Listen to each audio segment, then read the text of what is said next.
दोस्तों, हमारी सीरीज चल रही है पीटर बर्न की बुक शिकारी साहिब, जिसमें उन्होंने जिक्र किया है जिम कॉर्बेट की अलग अलग मैन ईटर हंटिंग बुक्स के बारे में।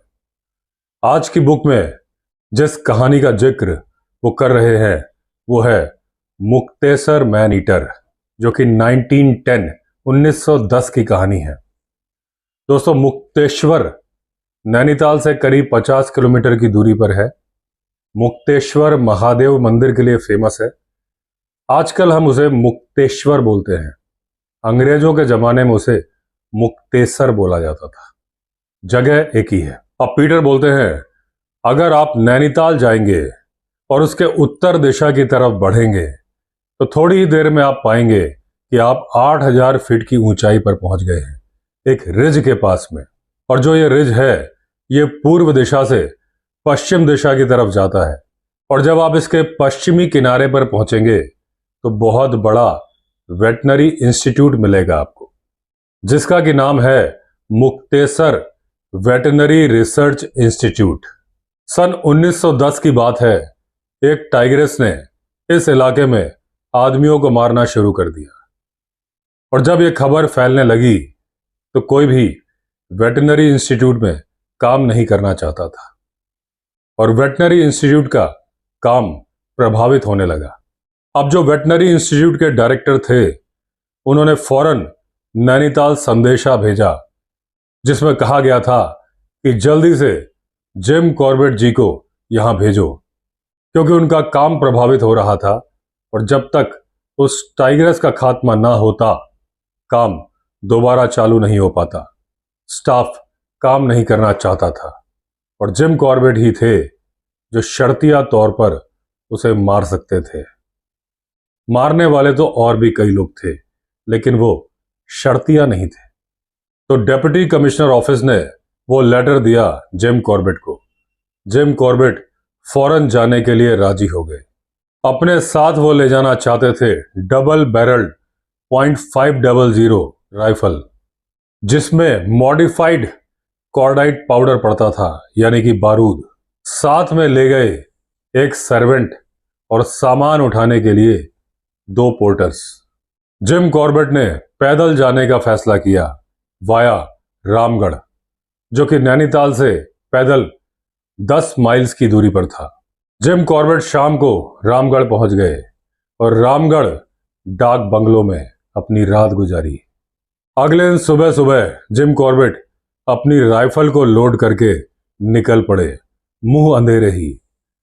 अपने आदमियों को बोल दिया था कि मुक्तेश्वर पहुंच जाना। अल्मोड़ा के पास जो दोराहा था, जब सूरज उगने ही वाला था, पहुंच गए। अब पीटर बोलते हैं, यहां पर थोड़ी सी बात उस टाइगर के लिए भी कर ली जाए जो कि मैन ईटर बन गया था या बन गई थी। मुक्तेश्वर मैन ईटर की भी वही हिस्ट्री थी जो दूसरे मैन ईटर्स की होती है।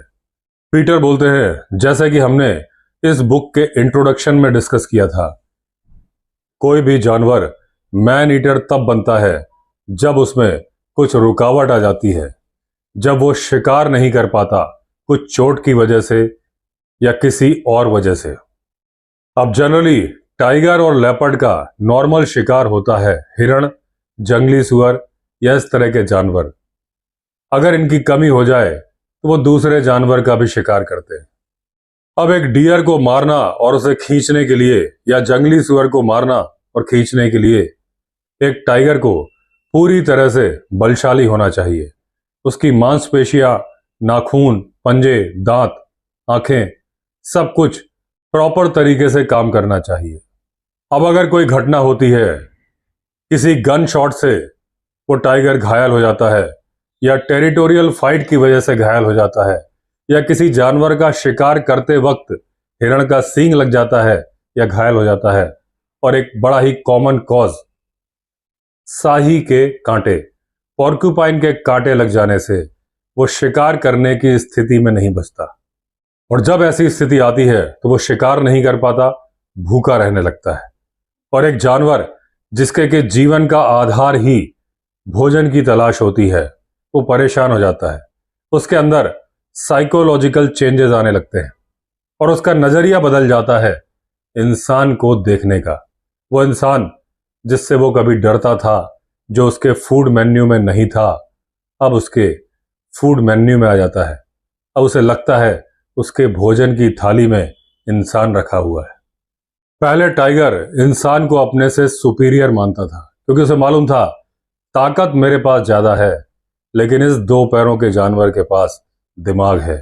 ये अपने दिमाग से कुछ भी कर सकता है। लेकिन जब उसे भूख लगती है तो उसका नजरिया चेंज होने लगता है। वो सोचता है सिर्फ दिमाग ही तो ज्यादा है, ताकत तो मेरे पास ज्यादा है। अब जिस तरह से जिम कॉर्बेट ने मैन ईटर मारे थे, उसमें से ज्यादातर के साथ यही हुआ था। उनमें से बहुत कम को गन शॉट था, ज्यादातर को साही के कांटे लगे थे, किसी के पंजे में, किसी के कंधे में।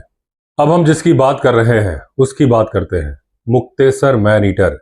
इसे भी साही के ही कांटे लगे थे, करीब 50 कांटे, और इसकी एक आंख भी बेकार हो चुकी थी। अब मुक्तेसर मैन ईटर के केस में इसे जो साही के कांटे लगे थे, कुछ के घाव बहुत ही पेनफुल बन चुके थे, क्योंकि उसने अपने दांतों से खींच के वो कांटे निकालने की कोशिश की थी, और उस प्रोसेस में घाव बड़े ही दर्दनाक बन गए थे। अब पॉर्क्यूपाइन अटैक के बारे में पीटर बताते हैं कि जो लोग इंडिया में रहते हैं या यूएस में रहते हैं, जहां पर पॉर्क्यूपाइंस मिलते हैं, वो जानते हैं कि जब उनके डॉग, पेट डॉग, पॉर्क्यूपाइन का पीछा करते हैं तो उन्हें अक्सर इस तरह के कांटे लग जाते हैं, और वो बहुत दर्द में होते हैं, क्योंकि ओनर ही वो कांटे निकालते हैं। लेकिन उससे वो डॉग कभी कोई सबक नहीं लेते। जब उनको दोबारा पॉर्क्यूपाइन मिलती है, वो फिर वैसे ही अटैक करते हैं। पीटर बोलते हैं टाइगर की साइकोलॉजी भी ऐसी ही है।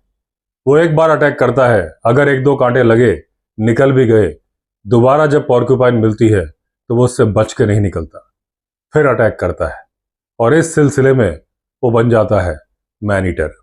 अब मुक्तेसर मैन ईटर के केस में जब टाइग्रेस किसी झाड़ी में बैठ के आराम कर रही थी और शायद अपने मुंह से अपने कांटों को निकालने की कोशिश कर रही थी, तभी एक बेचारी महिला जो कि जा रही थी घास काटने, और जैसे नहीं पता था झाड़ी के अंदर मौत बैठी है, उसका सामना हो गया टाइग्रेस से। वो महिला घास काटने के लिए बैठ गई और अपनी दराती से घास काटने लगी।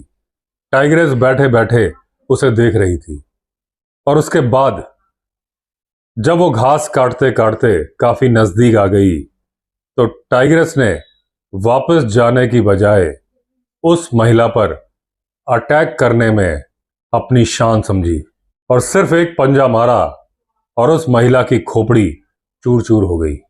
अब कुछ दिनों के बाद की कहानी है। एक लकड़हारा लकड़ी काटने के लिए उसी जगह पर पहुंच गया जहां पर टाइग्रेस ने उस महिला को मारा था। अब उसकी भी बदकिस्मती थी कि वो टाइग्रेस उसी लकड़ी के लट्ठे के पीछे या गिरे हुए पेड़ के पीछे लेटी हुई थी, जिसे उस लकड़हारे ने काटने के लिए चुना। जब वो लकड़ी की तरफ बढ़ा तो एक नॉर्मल टाइगर जगह से उठ के चला जाता है, क्योंकि वो इंसान का सामना नहीं करना चाहता। आहट होती है, इसीलिए कहा जाता है कि आप जंगल में जाएं तो जोर जोर से खांसते हुए जाएं, जोर जोर से बातें करते हुए जाएं। टाइगर, लेपर्ड, भालू जो भी छिप के बैठे होंगे अपना रास्ता पकड़ेंगे और चले जाएंगे। लेकिन ये दर्द से झुंझलाई हुई टाइग्रेस थी। ये वहीं बैठी रही, इंतजार करती रही। वो लकड़हारा पेड़ की तरफ बढ़ रहा था, टाइग्रेस इंतजार कर रही थी, लेकिन अभी तक वो लकड़हारा उसका भोजन नहीं था। बस वो टाइग्रेस गुस्से में थी, झुंझलाई हुई थी। जैसे ही लकड़हारा वहां पहुंचा, टाइग्रेस ने एक पंजे में उसे मार दिया। लकड़हारा जब गिरा तो गिरे हुए जमीन पर पड़े हुए पेड़ के ऊपर गिरा, आधा शरीर इस तरफ, आधा शरीर इस तरफ। उसके शरीर से जो खून की धार बह रही थी, वो टपकता हुआ खून पहली बार टाइग्रेस के मुंह में गया और उसे स्वाद पसंद आया। पहली बार उसने सोचा ये जो दो पैरों का जानवर है, इसे खाया जा सकता है। और उसने उस आदमी की पीठ का कुछ हिस्सा खाया, क्योंकि इसके पहले जो औरत टाइग्रेस ने मारी थी उसे उसने खाया नहीं था। तो ये लकड़हारा पहला शिकार था जिसको कि खाया गया था। उस इलाके में जितनी भी मौतें हुई थीं उनको टाइगर्स ने खाया नहीं था। और जब तक जिम कॉर्बेट आए मारने के लिए तब तक वो 24 लोगों को मार चुकी थी। जब जिम कॉर्बेट मुक्तेश्वर पहुंचे, जो कि एक छोटा सा कस्बा था जिसके बाजार में एक पोस्ट ऑफिस भी था, जिम कॉर्बेट डाक बंगले की तरफ चल पड़े। डाक बंगले में जिम कॉर्बेट ने नाश्ता किया। उसके बाद वो निकल पड़े मैन ईटर के बारे में जानकारी इकट्ठी करने के लिए और अपने आदमियों के लिए संदेशा छोड़ गए कि आएं तो सारी तैयारी करके रखें, जिम कॉर्बेट जल्दी ही लौटेंगे। बाहर निकल के जिम कॉर्बेट मुक्तेश्वर की नेचुरल ब्यूटी का आनंद लेने लगे। पहाड़, घाटी, कुंदल रिवर। जब वो वहां खड़े थे तभी कई सारे दुकानदार आ गए और पोस्ट मास्टर भी आ गए। थोड़ी देर उनसे बात करने के बाद जिम कॉर्बेट वहां से निकल गए धारी रोड के लिए, जहां उनके एक दोस्त का एप्पल ऑर्चर्ड था। अब यहां पर पीटर बोलते हैं, जब मैं इस इलाके में पहुंचा तो मुझे धारी नाम की कोई भी जगह नहीं मिली। एक जगह मिली डारी नोला नाम की। शायद जिम कॉर्बेट डारी नोला को शॉर्टकट में धारी बोल रहे थे। अब पीटर बोलते हैं, इस तरह के केस अक्सर देखे जाते हैं नॉर्थ इंडिया में। दोस्तों, नॉर्थ इंडिया में नहीं, साउथ इंडिया में भी इस तरह के केस देखे जा सकते हैं। अलपूजा का नाम अलेप्पी है केरला में। तिरुवनंतपुरम को बोलते हैं त्रिवेंद्रम। ऐसे बहुत सारे नाम हैं जिन्हें शॉर्ट में ही बोलते हैं। विशाखापट्टनम को बोलते हैं वाईजैग और उटकमंड को बोलते हैं ऊटी। अपनी बुक में कॉर्बेट ने लिखा है कि उनके दोस्त बद्री शाह का एप्पल ऑर्चर्ड एक मोड़ पर था पहाड़ी के, जो कि व्यू पॉइंट से लेफ्ट हैंड साइड पे था। और पीटर को लगता है कि इस जगह से कॉर्बेट ने मैन ईटर को ढूंढने की कोशिश चालू की थी। और इस बात का अंदाजा लगाने से पूरी कहानी पीटर के सामने क्लियर हो गई। उन्हें वो जगह भी मिल गई जहां पर जिम कॉर्बेट ने मुक्तेश्वर मैन ईटर को गोली मारी थी। अब थोड़ा आगे चलते चलते जिम कॉर्बेट को मिली एक लड़की जो कि अपना बैल लेके जा रही थी। और बातचीत में मालूम हुआ कि एक बैल कल टाइगर ने मारा है, तो वो अपने चाचा के यहाँ दूसरा बैल लेके जा रही थी ताकि वो अपना खेत जोत सके। अब जिम कॉर्बेट ने उस लड़की को उसके चाचा के घर पहुंचा दिया और उसके बाद फिर निकल पड़े मैन ईटर को ढूंढने। अब ढूंढते ढूंढते कॉर्बेट को मिल गया ड्रैग मार्क, यानी कि उस बैल को घसीटने का निशान। अब कॉर्बेट को लगा कि हो ना हो इस बैल को मैन ईटर ने ही मारा है, तो उन्होंने डिसाइड किया कि वो इस पर बैठेंगे।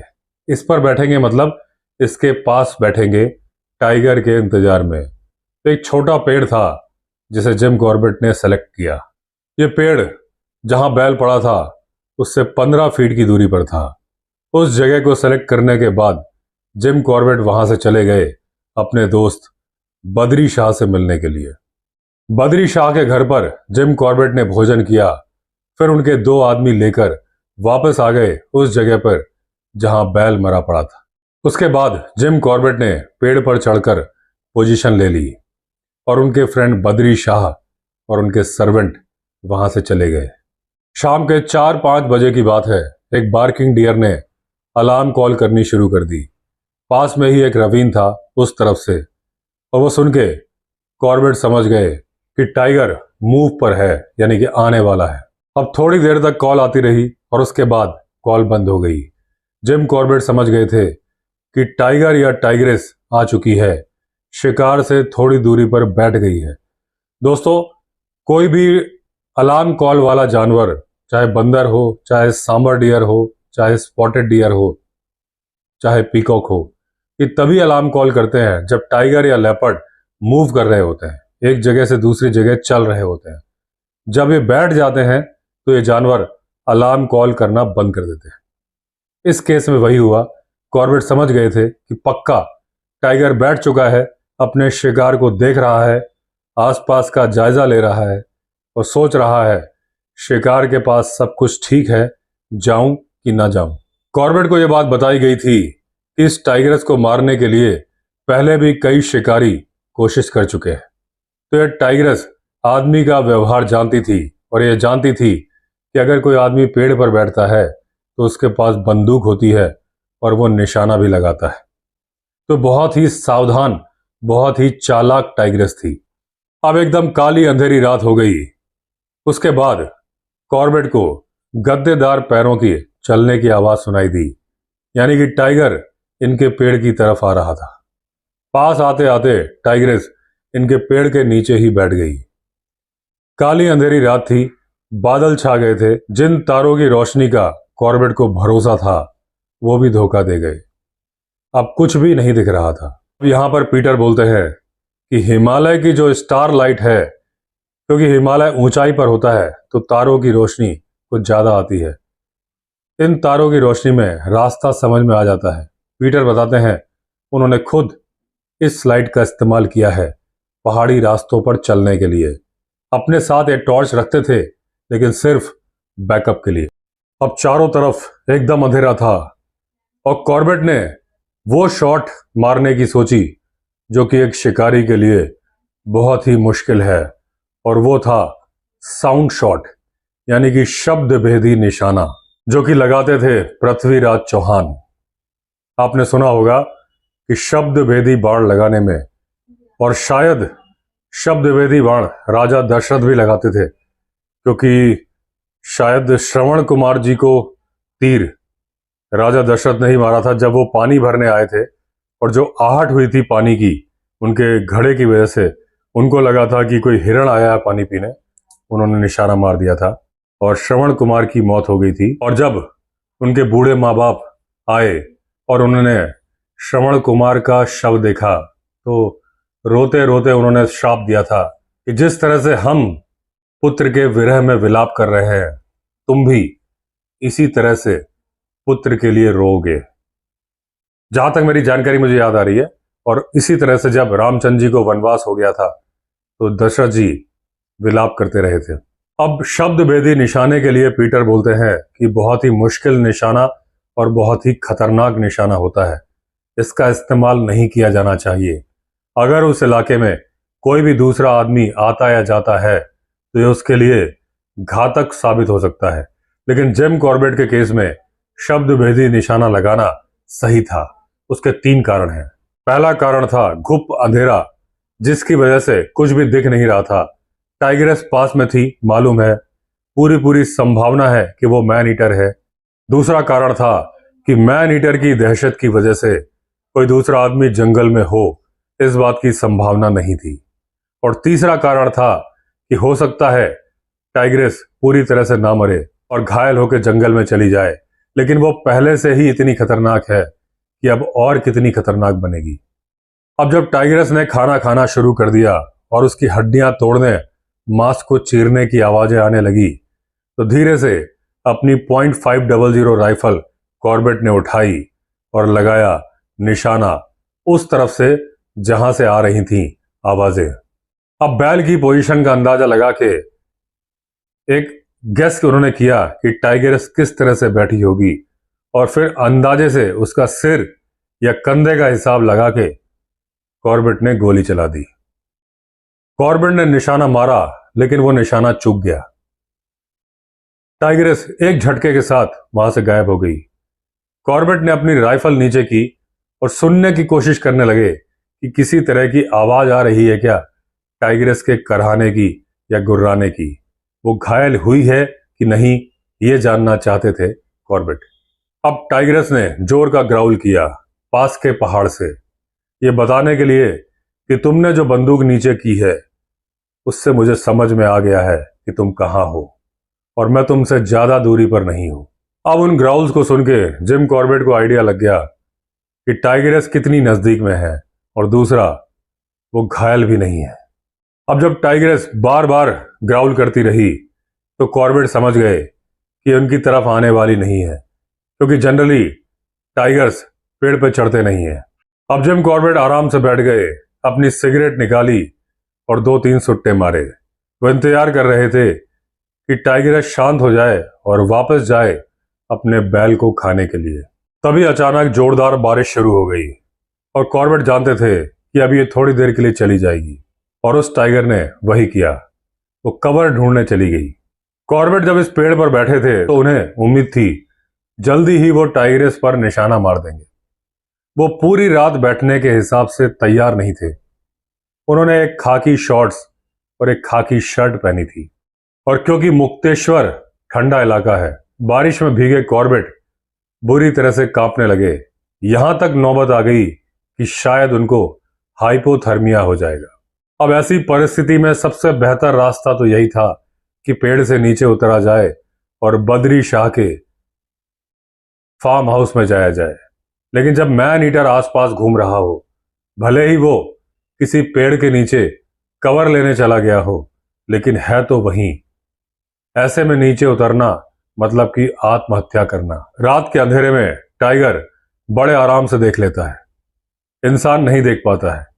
तारों की रोशनी का सहारा था, अब वो भी नहीं थी। तो यह भी डर था कि बद्री शाह के घर जाते वक्त अगर टाइगर से बच गए तो किसी पहाड़ी रास्ते से नीचे न गिर जाए।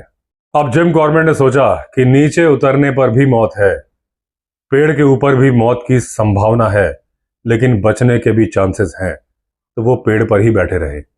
सुबह बद्री शाह और उनके आदमी आए चाय का थर्मस लेकर। उनकी सहायता से जिम कॉर्बेट नीचे उतरे। उनका शरीर बुरी तरह से अकड़ चुका था। उन लोगों ने इनके पैरों की मालिश की, तब जाके उनका ब्लड सर्कुलेशन वापस आया। अब गर्म चाय पीने के बाद जब कॉर्बेट नॉर्मल हुए तो वो उस जगह गए देखने के लिए कि इनकी गोली कितनी दूरी से चुकी थी।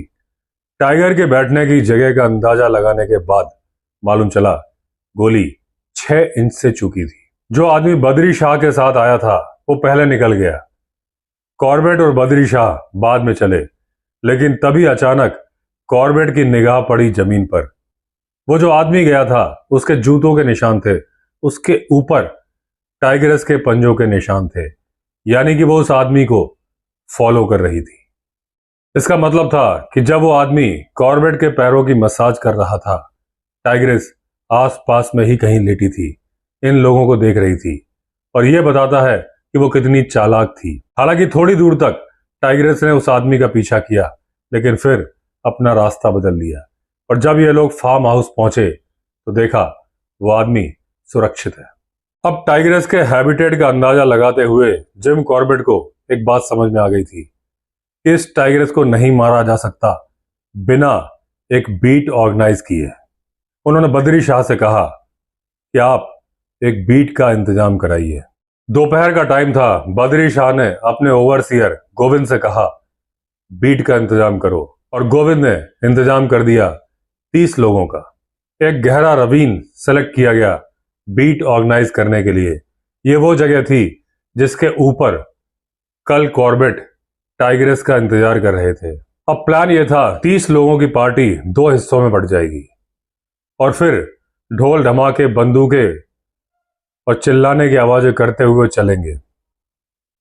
हालांकि पीटर बोलते हैं कई केस में बीटर्स के ऊपर जानवर अटैक कर देता है जब बीच में बहुत ज्यादा रुकावट नहीं होती है। तो अब जब बीटर्स अपनी पोजीशन लेने चले गए तो कॉर्बेट चले गए उस बैल के पास जहां उसके रिमेन्स पड़े थे। इनको थोड़े से निशान मिले, लेकिन फिर वो निशान गायब हो गए। ये दोबारा ढूंढने की कोशिश कर रहे थे, तभी इन्हें मिली एक मरी हुई गाय। अब ये जो गाय थी उसको कई दिन पहले मारा गया था, और इस गाय को मारा था एक टाइगर ने। पूरी संभावना थी कि इसी मैन ईटर ने मारा हो। अब जिम कॉर्बेट के दिमाग में एक आइडिया आया कि अगर इस शिकार को यहां से हटा दिया जाए तो क्या पता टाइगरस निकल आए, क्योंकि ऐसे केस में प्रोवोक होके टाइगर या लेपर्ड बाहर आ जाता है।